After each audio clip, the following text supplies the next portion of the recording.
Hello मित्रों, स्वागत है तमारू डिजिटल सेवा गुजराती यूट्यूब चैनल में। और आजना वीडियो में हूँ तमने आरआरबी एटले के रेलवे रिक्रुटमेंट बोर्ड द्वारा ग्रुप डी नी जे भरती बहार पाडवामां आवेली छे एनु ऑनलाइन फॉर्म कई रीते भरवानुं छे आजना वीडियो में हूँ तमने शीखवाडवानो छुं। तो बन्या रहीजो आ वीडियोनी अंदर। अने चैनल पर नवा होय तो चैनलने सब्सक्राइब करी लो, बेल आइकननुं बटन छे दबावी लो, वीडियोनी नोटिफिकेशन सौथी पहेला मळी जाय। હવે મિત્રો તમારે ફોર્મ ભરવા માટે તમારે આરઆરબી એપ્લાય ગવર્મેન્ટ એ નીચે ઓફિશિયલી વેબસાઇટ છે ત્યાં આવતું રહેવાનું છે અને આની લિંક હું ડિસ્ક્રિપ્શનની નીચે નાખી દઉં છું। ડાયરેક્ટ તમે ક્લિક કરશો એટલે તમે આવા ડેશબોર્ડ પર આવી જશો। સૌથી પહેલાં મિત્રો તમારે ફોર્મ ભરતી પહેલાં તમારે નોટિફિકેશન છે વાંચી લેવાનું છે। એની જે લિંક છે એ હું ડિસ્ક્રિપ્શનમાં આપું છું। સૌથી પહેલાં તમારે નોટિફિકેશન વાંચી લેવાની છે તો જ તમારે સૌથી પહેલાં તમારે नोटिफिकेशन वाच्या बाद तमारे एप्लाय करवानुं छे। तो चालो आपणे एप्लायनी प्रोसेस शुं छे ए पण तमने जणावी दऊं ने कई रीते फॉर्म भरवानुं छे ए पण तमने शीखवाडी दऊं। तो चालो आपणे फॉर्म चालू करीए। हवे मित्रों सौथी पहेला तमारे एप्लाय वाळुं जे ऑप्शन देखाई रह्युं छे त्यां क्लिक करी लेवानुं छे। क्रिएट अकाउंट छे त्यां क्लिक करी लेवानुं छे। जे लोको नवा यूजर्स हो एमने क्रिएट अकाउंट सिलेक्ट करवानुं रहेशे अने जे लोको पहेलेथी ज अकाउंट बनावेलुं होय तो ऑलरेडी हेव अकाउंट है ते सिलेक्ट कर लेवानुं छे। तो आपणे क्रिएट अकाउंट वाला ऑप्शन पर क्लिक कर लेवानुं छे। आटલું કર્યા બાદ મિત્રો તમારે નેશનાલિટી તમારે સિલેક્ટ કરી લેવાની છે। તો આપણે ઇન્ડિયા છે તો ઇન્ડિયા સિલેક્ટ કરી લઈએ। આટલું કર્યા બાદ તમારે જે 10માના માર્કશીટ પર નામ હશે એવી તમારે ફૂલ નેમ લખી લેવાનું છે અને રીટાઈપમાં પણ તમારે ફૂલ નેમ લખી લેવાનું છે। શું તમારું બીજું નામ છે યસ તો યસ, નો તો નો રાખવાનું છે। તમારી બર્થડે ડેટ અહીંયા તમારે ટાઈપ કરી લેવાની છે। પછી રીટાઈપ બર્થડે डेट તમારે ટાઈપ કરી લેવાની છે। તમારું જે જેન્ડર મેલ હોય તો મેલ, ફિમેલ હોય તો ફિમેલ સિલેક્ટ કરી લેવાનું છે અને રીસિલેક્ટમાં પણ તમારે મેલ હોય તો મેલ, ફિમેલ હોય તો ફિમેલ રાખવાનું છે। અહીંયા મિત્રો તમારું ફાધરનું નામ આવશે અને ફાધરનું નામ રીટાઈપ ફાધરનું નામ તમારે અહીંયા લખી લેવાનું છે। આટલું કર્યા બાદ તમારું મધરનું નેમ આવશે, પછી રીટાઈપ મધરનું નેમ આવશે। હવે તમારે કોન્ટેક્ટ ડિટેલ્સ આપવાની રહેશે। કોન્ટેક્ટ ડિટેલ્સમાં તમારે ઈમેલ એડ્રેસ છે, એક્ટિવ ઈમેલ એડ્રેસ નાખી લેવાનું છે અને તમારે મોબાઈલ નંબર નાખી લેવાનો છે। તો ઈમેલ એડ્રેસ ને મોબાઈલ નંબર નાખ્યા બાદ તમારે જનરેટ ઈમેલ ઓટીપી અને જનરેટ મોબાઈલ ઓટીપી પર ક્લિક કરશો એટલે તમારા મેલ પર અને મોબાઈલ નંબર પર ઓટીપી આવે છે એ તમારે અહીંયા ટાઈપ કરી લેવાની છે। આટલું કર્યા બાદ તમારું જે આધાર વેરિફિકેશન છે એ તમારે આધાર વેરિફિકેશન થવાનું છે। તમારે અહીંયા આધાર કાર્ડ નંબર નાખી લેવાનો છે। પછી જનરેટ આધાર ઓટીપી વાળા ઓપ્શન પર ક્લિક કરશો એટલે આધાર કાર્ડ સાથે મોબાઈલ નંબર લિંક હશે તો તમારા નંબર પર ઓટીપી આવશે એ તમારે અહીંયા ટાઈપ કરી લેવાની છે। પછી વેરીફાઈ કરી લેવાનું છે। આટલું વેરીફાઈ કર્યા બાદ મિત્રો તમારે અહીંયા બોક્સ પર ટિક કરીને તમારે પાસવર્ડ બનાવી લેવાનો છે અને કન્ફર્મ પાસવર્ડ બનાવી લેવાનો છે। તો હું ડિસ્પ્લે પર આપી દઉં છું એવી રીતે તમારે પાસવર્ડ બનાવી લેવાનો છે। જેમ કે આવી રીતે તમારે પાસવર્ડ બનાવી લેવાનો। डेमो तमने आपी लो 4 के पछी तमारे तमारुं नाम, पछी तमारे जे तमारे आंकड़ा राखवा ए तमारे राखी सको छो। आटलुं कर्या बाद I am not a robot वाला पर क्लिक करीने तमारे प्रीव्यू अकाउंट करवानुं छे। तमारे जे माहिती तमे भरी छे बराबर जोई लेवानी छे। पछी तमारे क्रिएट अकाउंट करशो एटले तमारुं अकाउंट छे लॉगिन थई जशे। आटलुं कर्या बाद मित्रों तमारे ऑलरेडी वाळो जे अकाउंट है त्या क्लिक कर लेवानुं छे। एटले तमारे अहींया जे मोबाइल नंबर तमे नाख्यो तो ए तमारे अहींया नाखी लेवानो छे अने पासवर्ड जे बनाव्यो ते नाखी लेवानो। पछी आई एम नॉट रोबोट करीने लॉगिन करी लेवानुं छे। आटલું કર્યા બાદ તમને આગળની પ્રોસેસ જણાવું। હવે તમે લોગિન કરશો એટલે આવું કંઈ જે ડેશબોર્ડ તમને જોવા મળવાનું છે। તો તમારે ઓનલાઈન એપ્લિકેશનવાળું જે ઓપ્શન છે ત્યાં ક્લિક કરી લેવાનું છે। क्लिक કર્યા બાદ તમને અહીંયા બે પોસ્ટો તમને જોવા મળવાની છે। તો આપણે ગ્રુપ ડી ની પોસ્ટ સૌથી પહેલા નંબરની છે ત્યાં આપણે ક્લિક કરી લેવાનું છે। તો તમારે જે આરઆરબી નું જે ડિવિઝન લાગતું એ તમારે સિલેક્ટ કરી લેવાનું છે। તો આપણે અમદાવાદ લાગે તો અમદાવાદ સિલેક્ટ કરી લેવાનું છે। પછી આ જે બોક્સ છે ત્યાં ટિક કરીને નેક્સ્ટ વાળા ઓપ્શન પર ક્લિક કરી લેવાનું છે। तो मित्रों तमने सौथी पहला पर्सनल डिटेल्स है भरी लेवानी है। जेम के आपणे अकाउंट बनावती वखते आपणे जे माहिती भरी थी ए ऑटोमेटिक फेच थईने आई जवानी है। हवे तमारे मेरिटियल स्टेटस में तमे जो मेरिट होय तो मेरिट सिलेक्ट करी सको छो, अनमेरिट होय तो अनमेरिट सिलेक्ट करी सको छो। रिलीजन में तमे जे तमारी जे કાસ્ટ એટલે કાસ્ટ નહીં, રિલિજન જેમ કે હિન્દુ મુસ્લિમ જે તમારી લાગતી હોય એ તમારે સિલેક્ટ કરી લેવાનું છે. તો આપણે હિન્દુ છે તો હિન્દુ સિલેક્ટ કરી લઈએ. મધર ટોંગમાં મિત્રો તમારે ગુજરાતી સિલેક્ટ કરી લેવાની છે. આટલું સિલેક્ટ કર્યા બાદ તમારે એક્ઝામ છે કઈ ભાષામાં તમે આપવા માંગો છો તમારે સિલેક્ટ કરી લેવાની છે. તો આપણે ગુજરાતી ભાષામાં આપણે એક્ઝામ આપવા માંગીએ છીએ તો ગુજરાતી સિલેક્ટ કરી લઈએ. આટલું સિલેક્ટ કર્યા બાદ તમારે અહીંયા પરમાનન્ટ વિઝેબલ માર્ક ઓફ આઈડેન્ટિફિકેશન, તમારા જે શરીર પર કોઈ પણ ભાગમાં કોઈ પણ મોલ હોય તો તમારે અહીંયા જો હોય તો યસ મોલ લખવાનું છે, અન્યથા નો માર્ક સિલેક્ટ કરી લેવાનું છે બંને જગ્યાઓ પર. આટલું કર્યા બાદ મિત્રો તમારે કમ્યુનિટી ડિટેલ્સ તમારે આપવાની છે. તમારી કમ્યુનિટી એટલે કે તમારી જાતિ કઈ છે અહીંયા તમારે સિલેક્ટ કરી લેવાની છે. જેમ કે UR, SC, ST, OBC, EWS, તો તમારે જે કમ્યુનિટી લાગતી હોય તમારે સિલેક્ટ કરી લેવાની છે. તો અમારે એસટી લાગે તો એસટી સિલેક્ટ કરી લઈએ. નેમ ઓફ ધ ટ્રાઇબમાં તમારી જે કઈ જાતિ છે, જેમ કે આપણે કાસ્ટ છે અમારી રાઠવા છે તો આપણે રાઠવા લખી લઈએ. તો મિત્રો જાતિના દાખલા પર મેન્શન કરેલી હોય તમારી કાસ્ટ તો તમારે અહીંયા જે કાસ્ટ લાગતી હોય તમારે નાખી લેવાની છે. કમ્યુનિટી સર્ટિફિકેટ, જે જાતિના દાખલા પર સર્ટિફિકેટ નંબર છે અહીંયા લખી લેવાનો છે. પછી કમ્યુનિટી સર્ટિફિકેટ ઇસ્યુ ઓથોરિટી, કોના દ્વારા બનાવવામાં આવેલું છે આ સર્ટિફિકેટ, તો તમારે અહીંયા જે લાગતું હોય તમારે એ તમારે સિલેક્ટ કરી લેવાનું છે. અમારે તાલુકા મેજિસ્ટ્રેટ એ સિલેક્ટ કરી લઈએ.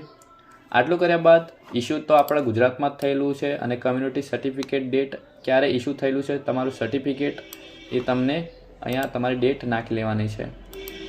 Do you wish two avail free rail travel pass of the exam, શું તમે એક્ઝામ આપવા માટે ટ્રાવેલ કરવા માંગો છો? યસ તો યસ, નો તો નો સિલેક્ટ કરી લેવાનું છે. જો તમે યસ કરશો તો મિત્રો તમારે નજીકનું જે રેલવે સ્ટેશન છે એ રેલવે સ્ટેશનનું તમારે નામ આપવાનું છે એટલે તમે ફ્રી ટ્રાવેલ કરી શકશો. તો તમારે અહીંયા યસ કરશો તો અમારે મિત્રો કાસ્ટ સર્ટિફિકેટ છે અપલોડ કરવાની આવશે તો આપણે નો રાખીએ. Postal address details, postal address ડિટેલ્સમાં તમારી જે ડિટેલ્સ છે એડ્રેસ છે તમારે અહીંયા ટાઈપ કરી લેવાનું છે. જે તમે આધાર કાર્ડની પાછળ જે એડ્રેસ જેવી રીતે હોય એવી રીતે તમારે નાખી લેવાનું છે. સ્ટેટ સિલેક્ટ કરી લેવાનું છે, ડિસ્ટ્રિક્ટ, પછી એડ્રેસમાં તમે તમારું એડ્રેસ નાખી શકો છો. પછી તમારે અહીંયા પ્રેઝન્ટ નિયર સિટી નાખ્યા બાદ તમારો પિનકોડ નાખશો એટલે તમે ક્લિક કરશો એટલે તમારું પરમાનન્ટ એડ્રેસ પર પણ આવી જશે. આટલું કર્યા બાદ મિત્રો આપણે સેવ એન્ડ નેક્સ્ટ વાળા ઓપ્શન પર ક્લિક કરી લઈએ. હવે મિત્રો તમારે કેટેગરી ડિટેલ્સ આપવાની રહેશે. તો આપણે અહીંયા એક્સ સર્વિસમેન ડિટેલ્સ સૌથી પહેલાં આપી. આર યુ એક્સ સર્વિસમેન, જો તમે એક્સ સર્વિસમેન હોય તો યસ, નો તો નો સિલેક્ટ રાખવાનું છે. પર્સનલ વિથ બેન્ચમાર્ક ડિસેબિલિટી, જો તમે અપંગતા ધરાવતા હોય તો તમે ડિસેબિલિટીમાં યસ તો યસ આપી શકો છો. અહીંયા તમારે ડિસેબિલિટીના પ્રકારો સિલેક્ટ કરી લેવાના છે, અન્યથા નો જ રાખવાનું છે. આટલું કર્યા બાદ સ્ક્રાઇબ ડિટેલ્સમાં તમારે નો જ રાખવાનું છે. શું તમે એબીસી સર્ટિફિકેટના હોલ્ડર છો તો યસ, નો તો નો રાખવાનું છે. તો આપણે નો જ રાખવાનું છે. જો તમે એબીસી સર્ટિફિકેટના હોલ્ડર હો તો તમારે યસ રાખવાનું છે. Detail of serving railway applicant, આમાં તમે એમ્પ્લોય છો ઇન્ડિયન રેલવેઝમાં, યસ તો યસ, આપણે નવા જ ફોર્મ ભરીએ છીએ તો આપણે નો જ રાખવાનું છે. અહીંયા પણ નોટ એપ્લિકેબલ જ રાખવાનું છે. અને અહીંયા detail of course complete act apprentice, એમાં પણ આપણે નો જ રાખવાનું છે. આટલું કર્યા બાદ મિત્રો તમારે બેંકની ડિટેલ્સ નાખવાની છે. જેમ કે refund fee account holder name, તમારા જે પાસબુક પર નામ છે એવી રીતે તમારે ટાઈપ કરી લેવાનું છે. Refund fee bank account number, જેમ કે અકાઉન્ટ નંબર નાખી લેવાનો છે. પછી કન્ફર્મ અકાઉન્ટ નંબર, પછી કેપ્ચા કોડ નાખીને તમારું બેંક છે ઓટોમેટિક સિલેક્ટ થઈને આવી જશે. પછી બેંકનું જે એડ્રેસ છે એ ઓટોમેટિક સિલેક્ટ થઈને આવી જશે. આટલું કર્યા બાદ તમારે નેક્સ્ટ વાળા ઓપ્શન પર ક્લિક કરી લેવાનું છે. હવે મિત્રો ત્રીજા સ્ટેપમાં તમારે એજ્યુકેશન ક્વોલિફિકેશન ડિટેલ આપવાની રહેશે. તો હું અગાઉ ફોર્મ ભર્યું હતું એટલે 10માનું જે ઇન્ફોર્મેશન છે ઓટોમેટિક આવી ગયેલી છે. તો તમારે એડ કરવા માટે તમારે એડ બટન પર ક્લિક કરી લેવાનું છે. એડ કર્યા બાદ તમારે ક્વોલિફિકેશન સિલેક્ટ કરી લેવાનું છે. જેમ કે આપણે 10thનું સિલેક્ટ કર્યું હશે એટલે SSLC આવશે. પછી તમારે સ્ટેટ સિલેક્ટ કરી લેવાનું છે. સ્ટેટ સિલેક્ટ કરીને ડિસ્ટ્રિક્ટ સિલેક્ટ કરી લેવાનું છે. તમારે બોર્ડનું નામ અહીંયા લખી લેવાનું છે. બોર્ડનું નામ લખ્યા બાદ ડેટ ઓફ પાસિંગ યર તમારે અહીંયા નાખી લેવાનું છે. આટલું કર્યા બાદ તમારે મિત્રો અહીંયા રોલ નંબર છે, રોલ નંબર તમારે નાખી લેવાનો છે અને SSLC SS 10th class certificate serial number જે રિઝલ્ટના જેમ કે માર્કશીટના ઉપર તમને સિરિયલ નંબર આવશે એ તમારે સિરિયલ નંબર નાખી લેવાનો છે. આટલું કર્યા બાદ મિત્રો તમારે એડ કરી લેવાનું છે, એટલે આવું કંઈ એડ થઈ જશે. પછી 10મા પછી તમે જો ITI કરેલી હોય તો તમારે ITI સિલેક્ટ કરી લેવાનું છે. ITI કરીને તમારે ટ્રેડ એની ડિસ્પ્લેન રાખવાનું રહેશે. પછી આટલું કર્યા બાદ તમારે સ્ટેટ સિલેક્ટ કરી લેવાનું છે. જે સ્ટેટમાં જે ડિસ્ટ્રિક્ટમાં આવતા હોય એ ડિસ્ટ્રિક્ટ સિલેક્ટ કરી લેવાનું છે. ઇન્સ્ટિટ્યૂટનું તમારે નામ અહીંયા ટાઈપ કરી લેવાનું છે. પછી પાસિંગ યર છે, પાસિંગ યર નાખી લેવાનું છે, ડેટ પાસિંગ યર. સર્ટિફિકેટ ઇસ્યુમાં તમારે NCVT દ્વારા તમને સર્ટિફિકેટ આપવામાં આવેલું છે કે SCVT, તો તમારે એ સિલેક્ટ કરી લેવાનું છે. સર્ટિફિકેટ ટાઈપમાં તમારે નેશનલ ટ્રેડ સર્ટિફિકેટ કરી શકો છો, અન્યથા તમારે સ્ટેટ ટ્રેડ સર્ટિફિકેટ હોય તો તમે એ સિલેક્ટ કરી શકો છો. પછી નેક્સ્ટ કરીને તમારે એડ કરી લેવાનું છે. તો આપણે આની માહિતી ભરવાની નથી. ઓકે, તમે જો ITI પાસ હોય તો એડિશનલ એડ કરી શકો છો. હવે નેક્સ્ટ વાળા ઓપ્શન પર ક્લિક કરશો એટલે અપલોડ પ્રોફાઇલ ડોક્યુમેન્ટ વાળું ઓપ્શન તમને જોવા મળવાનું છે.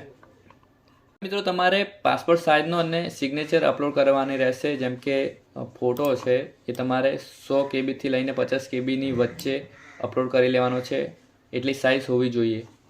અને સિગ્નેચરની સાઇઝ છે 50 KB થી લઈને 30 KB સુધીની જોઈએ. તો ચાલો આપણે પાસપોર્ટ સાઇઝનો ફોટો છે અપલોડ કરી લઈએ. તો અહીંયાથી તમારે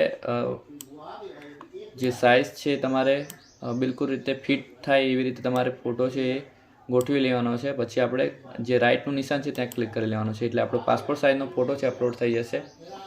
હવે સિગ્નેચર અપલોડ કરી લેવાની છે, તો આપણે બ્રાઉઝવાળા ઓપ્શન પર ક્લિક કરીને સિગ્નેચર છે એ અપલોડ કરી લેવાનું છે. તમારે અહીંયા ગોઠવી લેવાનું છે. પછી ટીક રાઇટવાળું ઓપ્શન છે ત્યાં ક્લિક કરીને તમારે સિગ્નેચર અપલોડ કરી લેવાની છે. આટલું કર્યા બાદ મિત્રો તમારે નેક્સ્ટ વાળા ઓપ્શન પર ક્લિક કરી લેવાનું છે. તો જોઈ શકો છો અહીંયા તમને જેમ કે હું 10th સિલેક્ટ કર્યું હતું, જેમ કે ક્વોલિફિકેશન, એટલે મને 10thની પોસ્ટો જોવા મળી રહી છે. તો તમારે અહીંયા પ્લસના ઓપ્શન પર ક્લિક કરીને તમારે બધી પોસ્ટ જે લાગતી હોય એ તમારે સિલેક્ટ કરી લેવાની છે, બધી પોસ્ટ. ઓકે, તો હું સિલેક્ટ કરી લીધી છે. જે તમને મનપસંદ પોસ્ટ હોય તમારે સિલેક્ટ કરી લેવાની છે મિત્રો.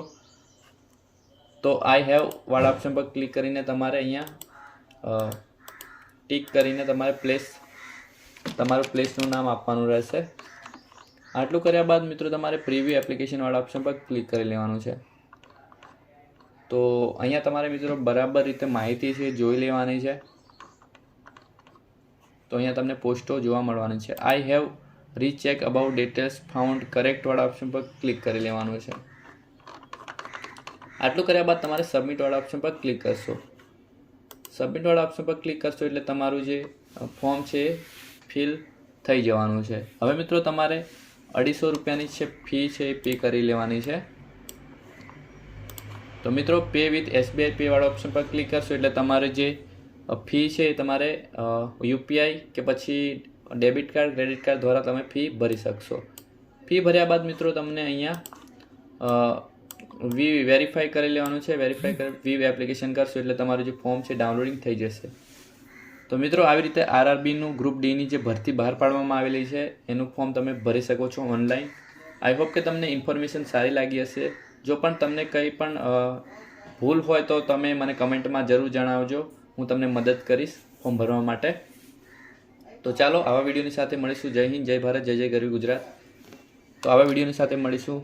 Bye bye.